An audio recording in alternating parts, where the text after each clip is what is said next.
জয় গুরু। নমস্কার সবাইকে। আশা করছি গুরুর কৃপায় সবাই ভালো আছেন, সবাই ভালো থাকেন।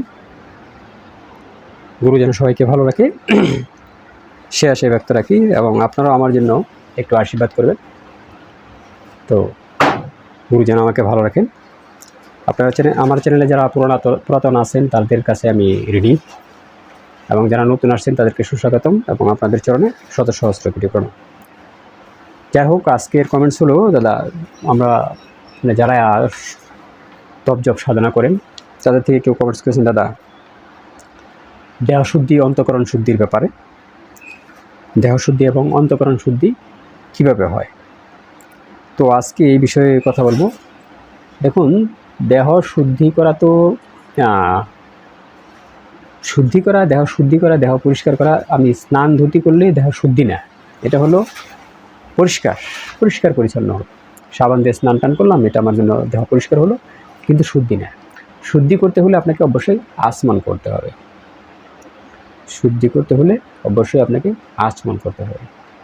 আচমন যদি আপনি না করেন, আপনার দেহ শুদ্ধি হলো না। এই তো গেল পঞ্চভূতের দেহ শুদ্ধি। দেহকে যদি আপনি দেবালয় বানাতে চান, এই দেহকে দেবালয় বানাবো চান, যা আছে ব্রহ্মাণ্ডে তাহা আছে এই পিণ্ডে কিংবা এই দেহবাণ্ডে, তাহলে দেহের যে সমস্ত জায়গায় যে সমস্ত শক্তিগুলো আছে, যে সমস্ত দৈব শক্তিগুলো আছে, সেটা হোক পুরুষ শক্তি কিংবা নারী শক্তি, যে সমস্ত দৈব শক্তিগুলো আমার দেহের বিভিন্ন জায়গায় আছে, আমার সমস্ত দেহেই দৈব শক্তি আছে, তাদেরকে তাদের নাম ধরে তাদেরকে ন্যাস, ঠিক আছে, তাদের ন্যাস করতে হবে, বা তাদেরকে জাগানোর যে প্রক্রিয়া সেই কাজটা আপনার করতে হবে। যদি দেহকে আপনি দেবালয় করতে চান, যে না আমি দেহকে দেবালয় করব, তাহলে তাদেরকে আপনার জাগ্রত করতে হবে। দেহের ওই সমস্ত শক্তিকে, যে সমস্ত শক্তি আপনার দেহে আছে, তাদেরকে জাগ্রত করতে হবে। সেটা আপনি গুরুমুখী জেনে নেবেন যে এদেরকে কীভাবে জাগ্রত করে। আর যদি না জানেন, তাহলে আমি পূর্বে একটা ভিডিও দিয়েছি, সেটা দেখে নিন যে আমি কোনো কিছুই জানি না। তবে সবচেয়ে বেটার কি জানেন? কোনো কিছু না জানা, এইটা সবচেয়ে বেটার। জানলেই ভেজাল, না জানলে কোনো ভেজাল নাই। জানলে খালি জানতে ইচ্ছে করে আর প্যাস হয়। যত জানবেন তত প্যাস হবে। তো সেটা জেনে এই দেহকে কীভাবে দেবালয় করতে হয় সেটা আপনি করবেন। গেল এখন অন্তঃকরণ শুদ্ধি, মানে ভিতরে শুদ্ধি, আত্মশুদ্ধির যে ভাবনাটা, অন্তঃকরণ শুদ্ধির যে বিষয়টা, সেই বিষয়টা এখন আসছে। দেখুন, অন্তঃকরণ শুদ্ধি করতে গেলে যদি আমি দেহকে পরিপূর্ণ শুদ্ধি করতে চাই, তাহলে তো আমাকে নারী শোধনের ব্যাপারটা আছে, নারী শোধনটা আপনার করতে হবে।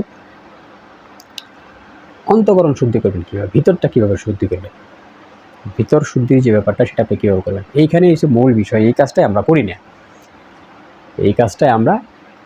করি না।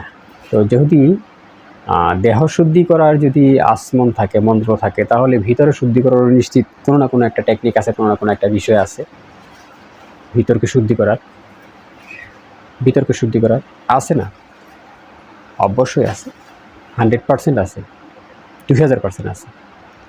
সেটা কি? সেটাই এখন বলছি, আপনি চৈতন্য গুরুর কাছ থেকে যে যারাই আপনার গুরুকুলে গিয়েছেন, চৈতন্য গুরুর কাছ থেকে যে চৈতন্য নামটা নিয়েছেন, চৈতন্য নাম যেটা আপনাকে দেওয়া হয়েছে, সেটা আপনি হাওয়ার সাথে ছেড়ে দেবেন, সম্পূর্ণ শরীরে ছেড়ে দেবেন হাওয়ার সাথে।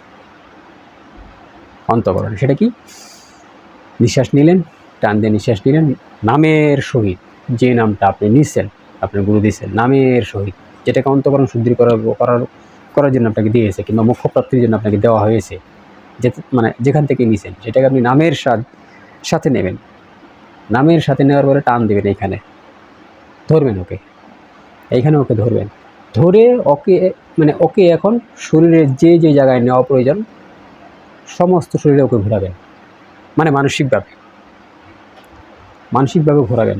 আমি এত কিছু ভেঙে খুলে দিচ্ছি না, যতটুকু দিচ্ছি এটা বহুত কিছু। মানসিকভাবে ওকে ঘোরাবেন, ওই নামটাকে সমস্ত শরীরে ঘোরাবেন, হাওয়ার মাধ্যমে মানসিকভাবে আপনি সমস্ত শরীরে ঘোরাবেন। ঘোরালে কী হবে?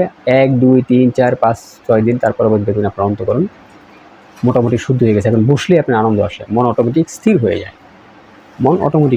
যায়। তো অন্তঃকরণের শুদ্ধির যে সহজ সরল প্রক্রিয়া, আমরা তো সহজ সরল প্রক্রিয়া কোনো কিছু করি না।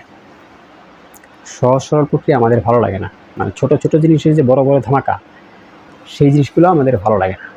তো অন্তঃকরণ শুদ্ধির যে প্রক্রিয়া সেটাও বললাম, দেহ শুদ্ধির যে প্রক্রিয়া সেটাও বললাম, এবং দেহকে দেবালয় করার যে টেকনিক সেটাও বললাম। একদম শর্টকাট সহজ ভাষায়, মানে সহজ ভাষায় ছোটোখাটো করে একদম বলে।